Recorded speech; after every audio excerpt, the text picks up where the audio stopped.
ہوگا۔ چوتھا فرض ہے پاؤں کو گٹوں یعنی ٹخنوں سمیت ایک دفعہ دھونا۔ چھلے اور پاؤں کے گہنوں کا وہی حکم ہے جو اوپر بیان کیا گیا، یعنی پاؤں میں جو زیورات پہنے ہوں یا دھاگا باندھا ہو یا ریشم کا لچھا باندھا ہو، سب کا حکم یہی ہے کہ اگر ان کے اتارے بغیر نیچے پانی نہ پہنچ سکے تو ان کو اتارنا ضروری ہے، اور اگر ہلا کر پانی نیچے پہنچ سکتا ہے تو ہلانا ضروری ہے، اور اتنے ڈھیلے ہوں کہ بغیر ہلائے پانی نیچے پہنچ جائے تو کوئی حرج نہیں ہے۔ یہ مسائل وضو کے لحاظ سے بیان کیے گئے۔ باقی اس پر سوچنا چاہیے کہ کون سی چیزیں مردوں کے لیے حلال ہیں، جائز ہیں پہننا، اور کون سی چیزیں مردوں کے لیے ناجائز ہیں۔ بہت سے مرد جو ہیں گلے میں چین پہن لیتے ہیں، ہاتھوں میں کئی انگوٹھیاں پہن لیتے ہیں، اسی طرح وہ پاؤں کی انگلی میں چھلا پہن لیتے ہیں یا اپنی انگلی میں چھلا پہن لیتے ہیں، کان میں بالی پہن لیتے ہیں۔ تو یاد رکھیے مردوں کے لیے ہر قسم کے زیورات پہننا یہ منع ہے، گناہ ہے۔ صرف ایک چاندی کی انگوٹھی جس کا وزن 4.5 ماشے سے کم ہو وہی پہننے کی اجازت ہے، اور ایسی انگوٹھی ہو جس میں نگینہ بھی ہو۔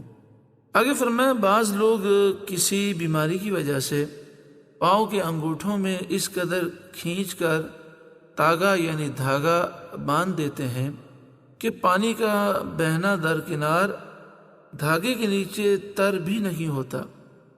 ان کو اس سے بچنا لازم ہے کہ اس صورت میں وضو نہیں ہوتا۔ یعنی فرمایا بعض لوگ کسی بیماری کی وجہ سے یا کسی اور وجہ سے پاؤں کے انگوٹھے میں کھینچ کر دھاگا باندھتے ہیں۔ اب وہ اتنا سخت ہوتا ہے کہ پانی اگر گزارے تو اس کے اوپر سے گزر جاتا ہے، پانی نیچے گزرتا نہیں ہے۔ اگر وہ جگہ خشک رہ جائے گی تو وضو نہیں ہوگا۔ اسی طرح اگر غسل میں ایسا معاملہ ہوا تو غسل نہیں ہوگا۔ گھائیاں اور انگلیوں کی کروٹیں، گھائیاں اور انگلیوں کی کروٹیں، تلوے، ایڑیاں اور کونچیں یعنی ایڑیوں کے اوپر موٹے پٹھے، سب کا دھونا فرض ہے۔ یعنی مراد یہ ہے کہ دونوں پاؤں انگلی سے لے کر ٹخنوں سمیت دھونے ہیں، تو انگلیوں کی کروٹوں کا بھی خیال کیا جائے، تلوے کا بھی خیال کیا جائے۔ پاؤں دھوتے وقت ہماری عادت ہونی چاہیے کہ ہم نیچے دیکھ لیں۔ اگر پاؤں کے تلوے میں یا ایڑی پر کوئی چیز چپکی ہو، جیسے چگم چپکی ہو، ڈامر چپکا ہو، ٹیپ چپکی ہو، تو اس طرح کی چیزوں کو ہٹا لینا ضروری ہے، ورنہ پھر وضو نہیں ہوگا۔ جن اعضاء کا دھونا فرض ہے ان پر پانی بہہ جانا شرط ہے، ضروری ہے۔ یہ ضرور نہیں کہ قصداً پانی بہائے، اگر بلا قصد و اختیار بھی ان پر پانی بہہ جائے تو بھی وضو ہو جائے گا۔ یعنی مراد یہ ہے کہ وضو میں 4 اعضاء ہیں، 3 اعضاء ہیں جن کا دھونا فرض ہے اور چوتھائی سر کا مسح فرض ہے۔ اب اگر کوئی شخص ارادتاً اپنے ارادے سے پانی نہ بہائے، کسی وجہ سے ایسے ہی پانی بہہ جائے تو بغیر نیت کے بھی اس کا وضو ہو جائے گا۔ مثلا بارش ہوئی اور وضو کے جو اعضاء ہیں یعنی چہرہ بھی دھل گیا، دونوں ہاتھ بھی دھل گئے، پاؤں بھی دھل گئے، ہر حصے سے 2 قطرے بارش کے بہہ گئے، وہ اعضاء دھل گئے، اور سر کا چوتھائی حصہ بھی نم ہو گیا، گیلا ہو گیا، تر ہو گیا، یا کسی تالاب میں گر پڑا اور اعضائے وضو پر پانی گزر گیا، یعنی چہرہ بھی دھل گیا، دونوں ہاتھ کونیوں سمیت بھی دھل گئے، دونوں پاؤں ٹخنوں سمیت بھی دھل گئے، اور سر کا چوتھائی حصہ بھی گیلا ہو گیا، تر ہو گیا، تو وضو ہو گیا۔ مگر یہ ہے کہ بغیر نیت کے وضو ہوگا تو وضو تو ہو جائے گا، مگر نیت سے وضو کریں گے تو ثواب ملے گا۔ جس چیز کی آدمی کو عموماً یا خصوصاً ضرورت پڑتی رہتی ہے اور اس کی نگہداشت اور احتیاط میں حرج ہو، ناخنوں کے اندر یا ناخنوں کے اوپر یا اور کسی دھونے کی جگہ پر اس کے لگے رہ جانے سے اگرچہ جرم دار ہو، اگرچہ اس کے نیچے پانی نہ پہنچے، اگرچہ سخت چیز ہو وضو ہو جائے گا، جیسے پکانے گوندنے والوں کے لیے آٹا۔ اس مسئلے کو پھر سماعت کریں۔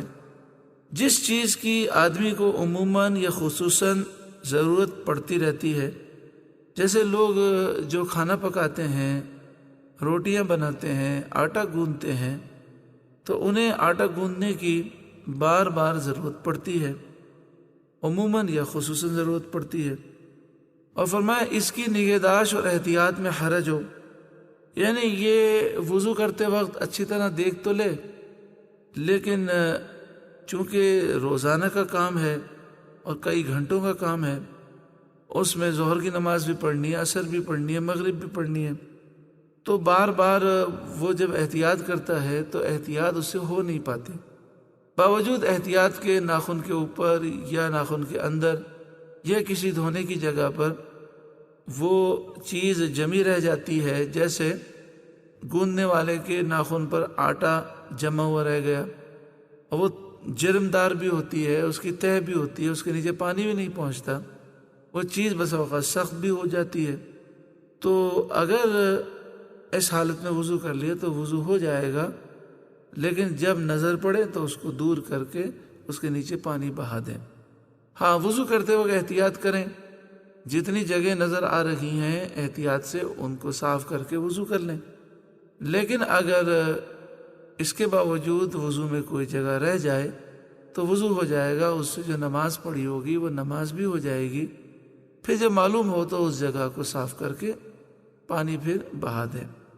اسی طرح فرمایا رنگ ریز کے لیے رنگ کا جرم، جو لوگ رنگ کرتے ہیں تو نماز پڑھنے سے پہلے، وضو کرنے سے پہلے وہ رنگ کو جسم سے صاف تو کر لیتے ہیں، لیکن چونکہ بار بار رنگ کی ضرورت ہوتی ہے اور اس کی احتیاط میں حرج ہے۔ عورتوں کے لیے مہندی کا جرم، عورتوں کے جسم پر اگر مہندی کی تہہ جمی رہ جائے۔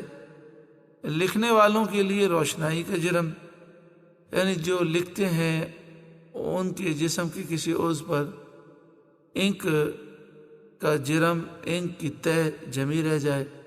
مزدور کے لیے گارا مٹی، جو مزدور ہے اس کا معاملہ یہ ہے کہ مٹی بس اوقات رہ جاتی ہے، گارا جو ہے وہ چپکا ہوا رہ جاتا ہے۔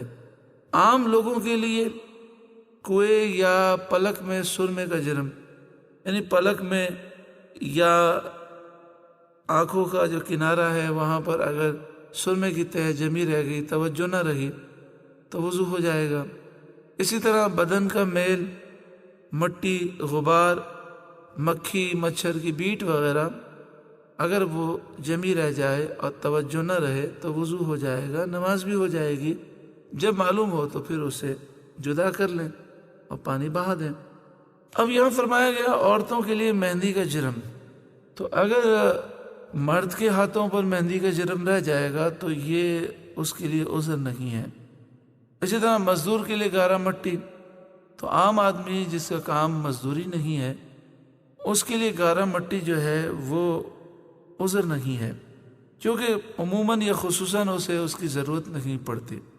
ہاں، جو ایسے لوگ ہیں جنہیں ان کاموں کی اکثر ضرورت پڑتی ہے اور نگہداشت اور احتیاط میں حرج ہے، تو پھر شریعت نے ان معاملات میں رخصت دی ہے۔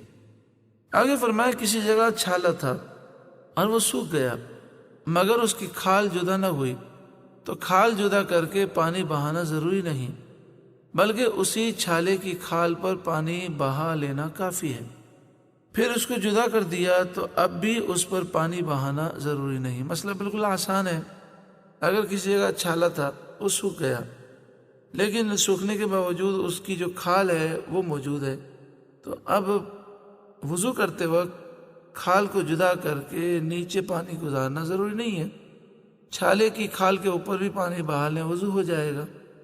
وضو کرنے کے بعد اگر چھالے کی کھال کو جدا کر دیا تو اب بھی نیچے پانی بہانا ضروری نہیں ہے۔ مچھلی کا سننا اعضائے وضو پر چپکا رہ گیا، وضو نہ ہوگا کہ پانی اس کے نیچے نہ بہے گا۔ اسی طرح جسم کے ان اعضاء پر، یعنی چہرے پر، دونوں ہاتھوں پر یا پاؤں پر کوئی ٹیپ چپکی ہو، چگم چپکی ہو ڈامر چپکا ہو یا اس طرح کی چیزیں اگر چپکے رہ جائیں تو ان کو دور کر کے وضو کرنا ضروری ہے، ورنہ پھر وضو نہیں ہوگا۔ اور اگر وضو کر لیا پھر بعد میں توجہ ہوئی تو وضو قائم ہے تو پورا وضو دوبارہ کرنے کی ضرورت نہیں ہے، وہ جس جگہ پر یہ ٹیپ چپکی ہوئی تھی ٹیپ ہٹا دیں اور اس کے نیچے پانی بہا دیں، وضو مکمل ہو گیا، اب نماز پڑھی جا سکتی ہے۔ ہاں اگر وہ ٹیپ چپکی ہوئی تھی اور اسے وضو کر کے نماز پڑھ لی، پھر توجہ ہوئی تو ٹیپ ہٹا کر اس کے نیچے پانی بہا دیں گے، وضو مکمل ہو گیا اور وہ نماز دوبارہ پڑھنی ہوگی۔ صلی اللہ علیہ وآلہ وسلم۔ درود پاک پڑھیں۔ اللہم صلی علی سیدنا مولانا محمد ابن عبد اللہ ما ضاق امر اللہ وفرجہ اللہ، صلی اللہ علیہ وآلہ